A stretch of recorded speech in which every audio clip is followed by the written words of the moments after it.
Okay, boys and girls, we are going to do. You're welcome to my another series that I'm starting because I've been having fun with it for the last week or so. It's called "What Is This and How Much Is It Worth?" And what I'm doing is I'm going through my house and looking through things, not necessarily antiques because I don't really have a lot of antiques, but just artwork and different things I've collected that were not necessarily antiques, but things I collected. And I asked myself the question, what is this and how much is it worth? And what I'm doing is I'm showing the product and or the item, and then I am asking AI what their impression is, what they think it is, and how much is it worth. It's fascinating because AI is pretty remarkable in describing the item to the T. Because a lot of the items are my art is my artwork, and they know exactly what it is. They describe what I used and what paints I use, and it's pretty amazing. Anyways, as you know, I started out with a tarot channel, and I still love everything tarot. And so I was thinking about this particular deck. It was made by Il Meneghello in Italy. They do reproductions, and this is a gorgeous deck. And I bought it, and it was not cheap. I think I paid, it was the most expensive one I ever bought. Maybe it was around $100. And it has a seal, and there's a limited number of copies, of course, limited number of copies mean like 2,000 or something. And so here's the book, the deck as it opens up, and talk a little bit about the deck, and then we're going to see what AI thinks about it. So I paid, I think, about $100 for it. I can't remember. It was a very long time ago. I fell in love with the images, and I fell in love with the paper. It's not cardstock. It's paper. It almost looks hand painted, but it's not hand painted. It's just printed very, very carefully. So this is it's called La Corte del Tarocchi. It's 78 cards, so it's a tarot deck designed in Acquaforte di Anna Maria Donofrio. This is the third edition of 2000. And this is number 10 of 2000. I thought I was getting something like one of, something that was made a long time ago, but apparently I think these were issued in 1999, so they're not that old. Anyways, we're going to go through the deck, and then I'm going to tell you something very unusual about the deck, if I can see where that is. Yeah, I do have it. Okay, so we'll do that. So this, I'm not sure how long this video will be. It could be long, but if you're a collector of tarot, I do have a lot of these kinds of decks that I bought. The Stella deck, I think that was made in Japan first, and I had a lot of trouble finding it. I finally found it. When they're going to print, that's when people go a little crazy with them. I'll show some of those. I'll see if they're still in print. If they're not in print, I'm going to show it to our little friend AI and see what they think. So let's go through this. They're quite charming. Beautiful box. Everything is like top of the line. Handmade. Beautiful. It's just the Smagliano company in Italy does a beautiful job. Now they have some things back here. I'm not sure what these are. This is it's in Italian, so I don't know what is English here. English gives a background of English of the original work, I assume, and then it has. Okay, this item is created by hand. Any imperfections or variations are due to the workmanship. Oh dear. I hope it wasn't my last electrician, are not to be considered as defects. Muy bien. Buono, buono, buono. So we'll put that aside. And this is the deck. It's, as you can see, for a deck width, this is very thick. So these pages are pretty thick. But they are not, I guess they are cardstock, but they're not laminated at all. They're this beautiful, it almost looks, I won't raise it up because this thing gets a little weird. This is the Fool. Now the thing is, it's very, almost like watercolor. That's the back. They're just beautiful. They're just beautiful, beautiful. Now, as I recall, these are not, These are not Rider-Waite-Smith, they're more of a Marseille deck. But we will find out shortly as we go through them. It's been a long time since I've looked through this deck because I lost it. And I spent months looking for it. And I finally found it. I was so happy. So here we got the Fool. So these are the majors. Il Bagatto, the Magician. Do they have numbers? Yeah, they do have numbers up there. Wait a minute. The Fool is 0. The Fool has no number. It starts out, tarot decks start out with the Magician, which is a number 1, and there it is, number 1 up there. I mean, how charming is this? The High Priestess, which we will talk about again soon. The Empress. And the name in Italian is down here. The Emperor.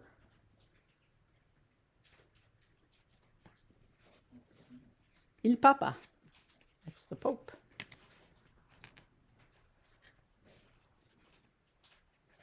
The Lovers. In Innamorati. The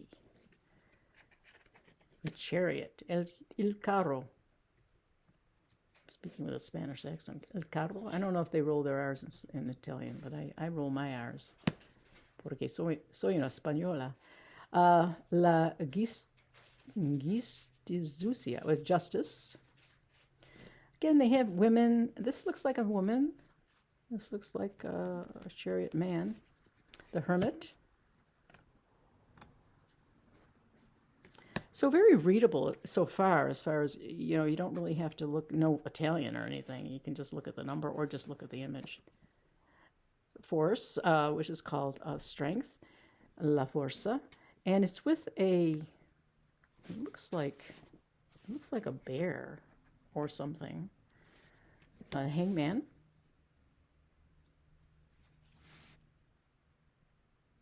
It looks like a hanged woman. What are they doing there? Okay, Hangman.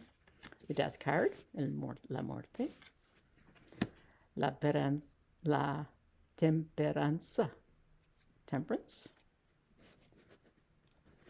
The Devil.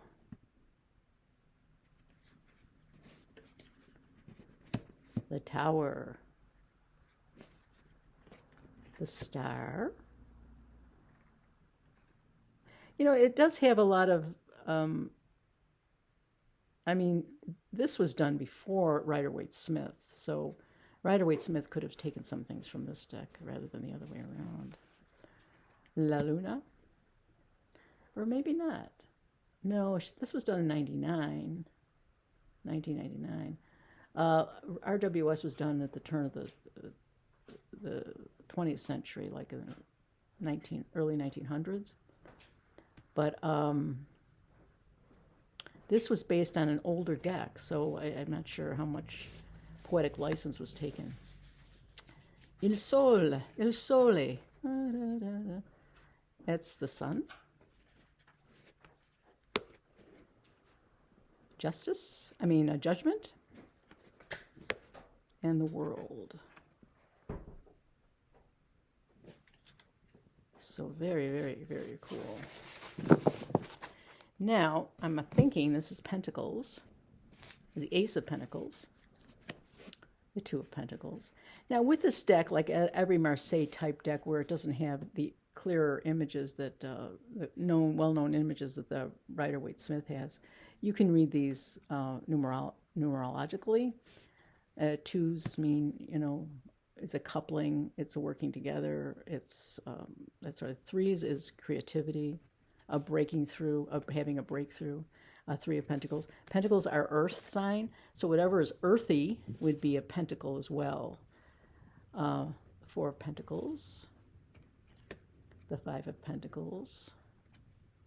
In numerology, if you're not familiar with it, just as a general rule, the odd numbers are more changeable and can be more troublesome. The even numbers are more staid and steady.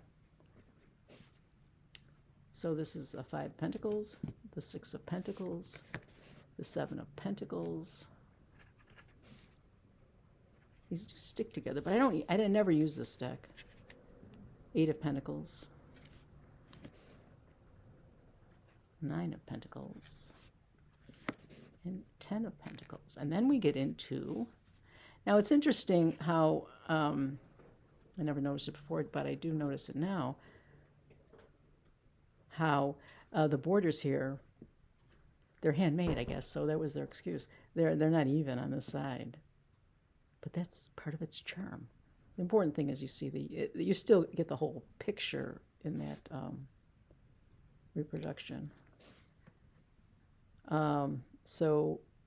This is the Page of Pentacles, the Knight of Pentacles, the Queen of Pentacles, and the King of Pentacles.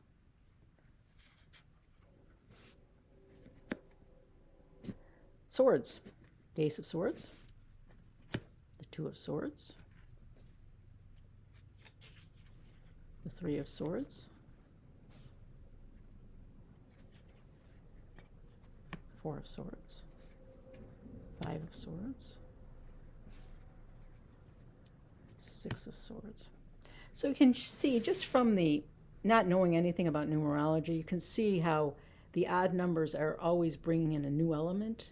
And that new element can make things a little, can ruffle feathers. And you'll see that with, like, this is very, you see that definite sword going down, which is a part of which makes the Four of Swords not balanced, where here you come back to balance with the Six of Swords. So you can see where the numbers sort of mimic that or show that. See how the 7, an odd number, cuts through the 6. So it makes it changeable, more changeable. 8, 9, and 10.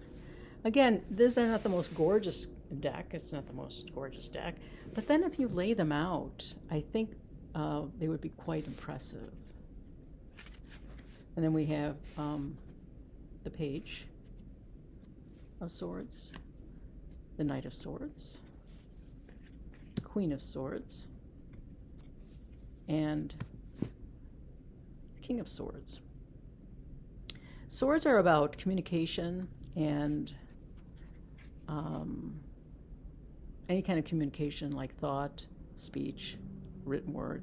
So it's about communication. Like the King of Swords would be a very good communicator. So would the Queen be.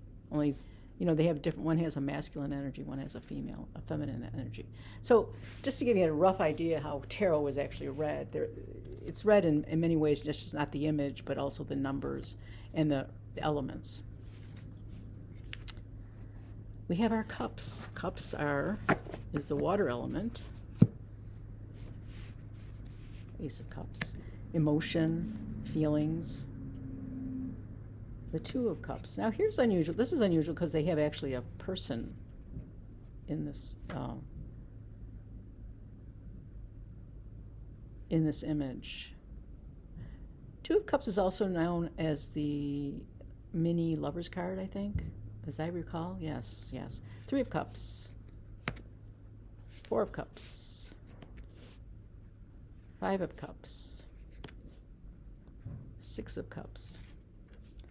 So essentially, if you wanted to read Marseille deck, where they're just the picture, the cards, the spades, the cups, the pentacles, the swords, and the wands are just numbers on a card, you would look up the element that they are. Well, this is the water sign, and then you would look up the number and see what the number means.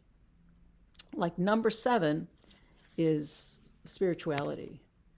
So it could be a spiritual aspect coming into your love life, or a spiritual aspect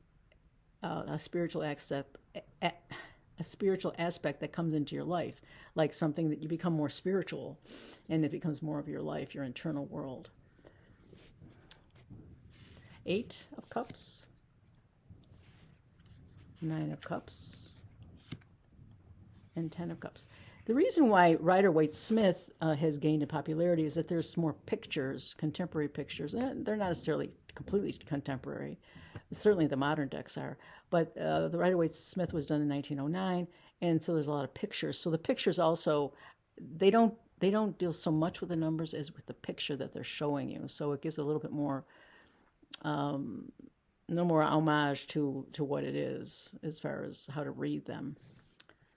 But if you were to learn just with numerology and just knowing what element each card, what element the suit is, then you could do fine with just doing it this way. This is the Page of Cups. Page of Cups, the pages are also youthful energy. So it's a new energy getting into. So this is a page is someone who's coming into his emotions at an early stage of his life. So he could be very exuberant, very much falling in love all the time, very impulsive maybe. And then the Knight is not like a page. It's more active and it's more involved in the world. Then you have your Queen and your King. These are beautiful pictures. Yeah. Last but not least is the Wands. Wands are creativity, air. No, swords are air. Wands are creativity and fire. Wands are fire. So this is passion. And it's the ace. You always have the ace. You always have the beginning. So this is a new, you would read this as a new, maybe a new interest that someone has that's starting out, he's very passionate or she's very passionate about it. You would see that in the Ace of Wands as it comes up. And then you have the 2, which means you're working, 2s are even tempered, so you're gaining steam and you're enjoying what you're doing. And then you get your 3s, and that could be a breakthrough, that could be a break up of things because it changes things. So we have 4s, and that's again stabilization. Stabilizing fire could be a very good thing. It won't go out of control. 5 of fire, that could be a problem because it's an odd number and it could get out of control. Fire is, it's a wonderful thing if you want to cook your food. Not so great if it's, at your doorstep and you can't get out of the house. That's not cool, man. There's 6. The numbers are if you know a little bit of Latin or just, you can count, This is 5, 1, 2, 3, 4. It's 6. Wait a minute. 1, 2. 1, 2, 3. That doesn't work. 1, 2, 3, 4. Huh. That's interesting how they did that. Because this is 6. This is supposed to be 5. Okay. 1 here. 2 here. 3. Or 1, 2, 3, 4. And then they break it up, and then they count the 1 as 1. So it's 1, 2, 3, 4, 5. Okay. Don't confuse an old lady, please. And you notice the border on these are a little clearer. They're still off. But, that's part of the charm. What can I say? This is 8.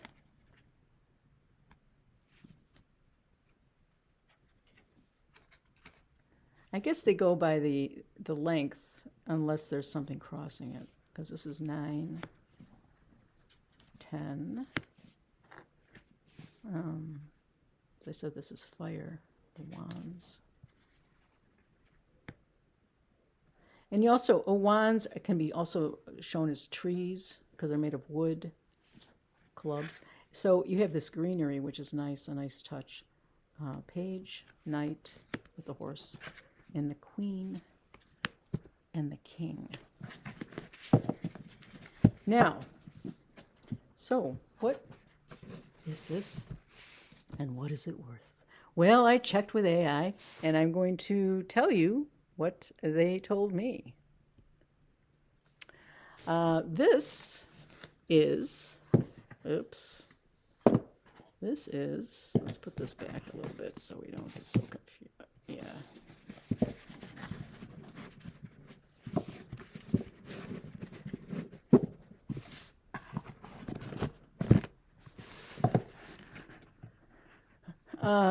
This is,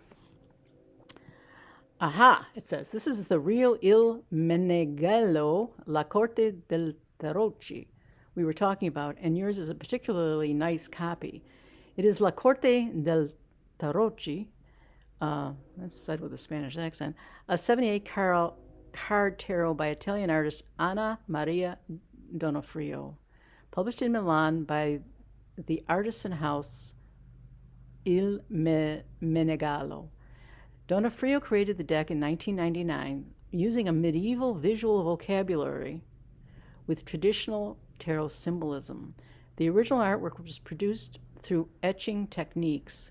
Il Meneghello is known for handmade numbered editions rather than ordinary mass-market decks. This particular deck is the 3rd edition, 2,000 copies. Oh dear.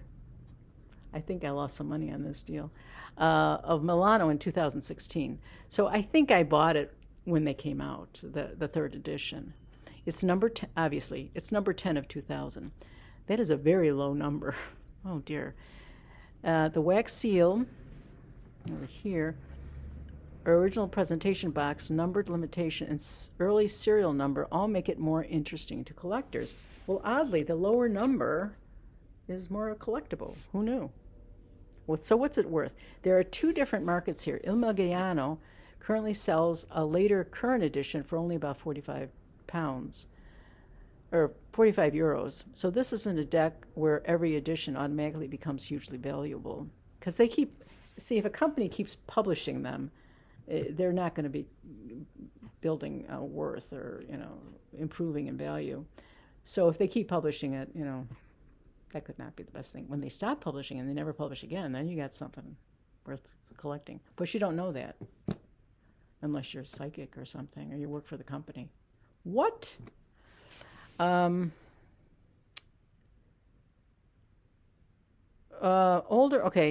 this isn't a deck where every edition automatically becomes hugely valuable, but older numbered editions sell for considerably more. Oh, I'm back in the game. I found actual completed sales of sealed copies, this is not sealed, by the way, it's unsealed, at $125, $140, and $145. A pre-owned limited copied numbered 3/21/2000 has been offered at $150, while a current used dealer listing is asking around $195. So there is that. I would never sell this, though.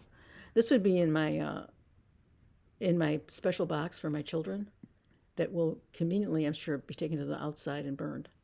But, hey, it's their legacy. They want to do that? It's none of my business. I'm just doing the best I can, okay? One important distinction, the 1999 first edition was only 1,100 copies and is worth substantially more. Darn it. I found an open but pristine first edition copy at $269 of 1,100 that actually sold for $324.99. So don't let anyone confuse your 3rd edition with the first when pricing it, but don't dismiss your copy either. And aesthetically, it's a wonderful object. That owl, the elongated handmade cards, the textured paper, and especially that slightly eccentric red wax seal are quintessential Il Meneghello. This could be excellent for you and excellent for your video. What is this and what's it worth? I think I paid around $100. I don't know if I said that or not. But anyways, so that's that.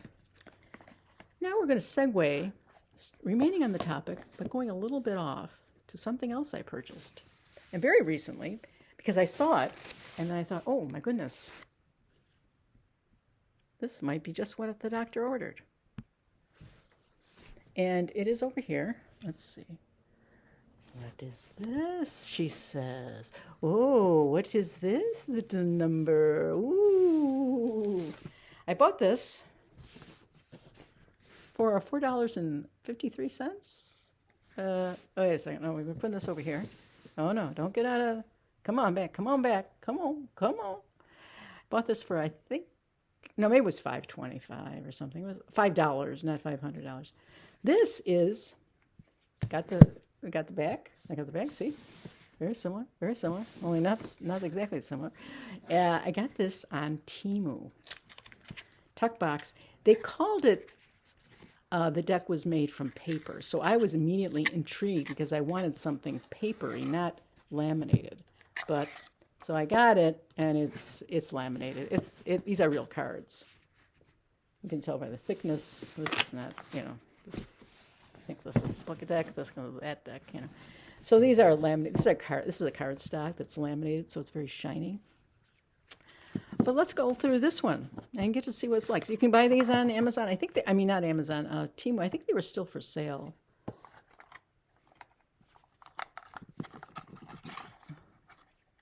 What's this one?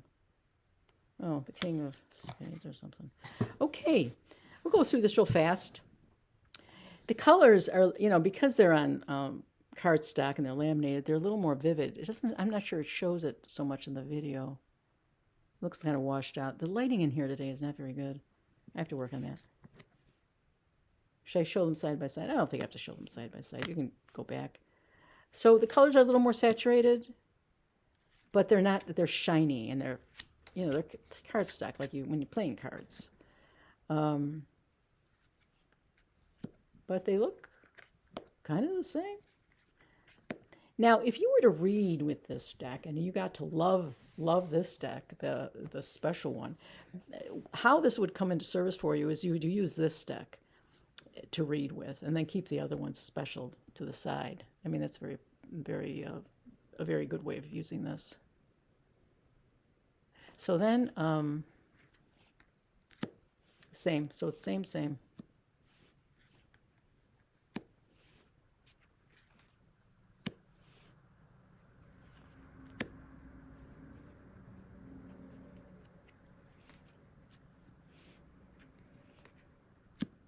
And so if you were to use this for readings, or use this as, a lot of times when I did readings, if you look back on my channel, I did a reading with one deck, and then I would do a more in-depth reading by adding another deck on top of the deck to give a nuance to the original card that was pulled. So in other words, if I pulled La Morte, I might pull another card, and it would be like, the Nine of Cups, which is a wonderful card. And I say, well, there's going to be a change, a big change in your life, but it's going to be a good change. Some stuff like that. So you could use this deck for that as well. You could use it either as the primary deck or the secondary deck. Because it's really cool. When you mix decks together, when you do readings, the table looks amazing. And it's all about looks, No, it just really kind of makes it fuller.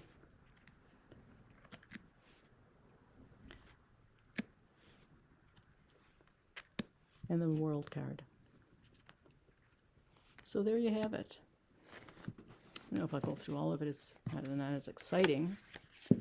But there you have it. And I'll just go through them real fast. This is the...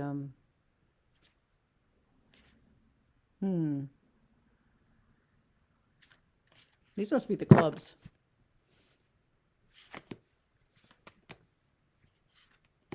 They're not in the same order.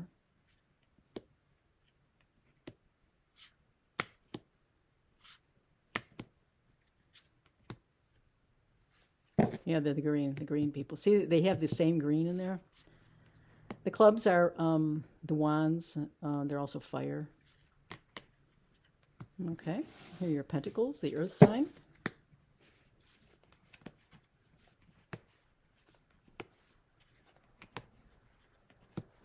Again, very, very, I think they copied it. And it just seemed like they did, to be honest with you. Copyright, kind of goes out the window with stuff. Page. This is kind of pretty, the pentacles. The cups. As I said, the colors are a little more vivid.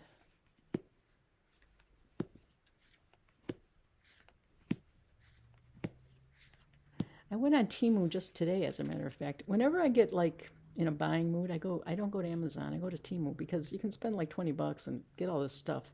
And it's boho stuff. It's stuff that I can spend hours on Temu and spend $20 and have a very enjoyable couple hours, and not spend very much money. And it's better than eating. like a whole pie or something. Not that I would do that, of course. What do you think I am? Huh? What do you think? Yeah, well, you think right. Swords.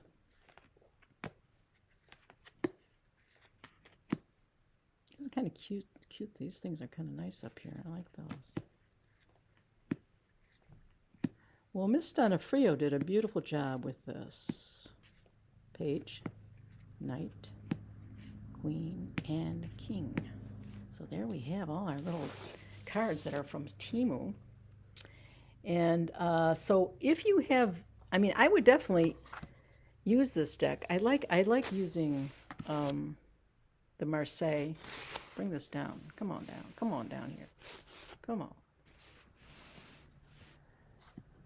I have used Marseille for readings, and it's a lot of fun. You could get the expensive kind, but never use it. Then leave it to your family so they can burn it in the fireplace someday. And you could buy this for everyday use. I would definitely use this for everyday use and not the other one. But learning about decks and how they actually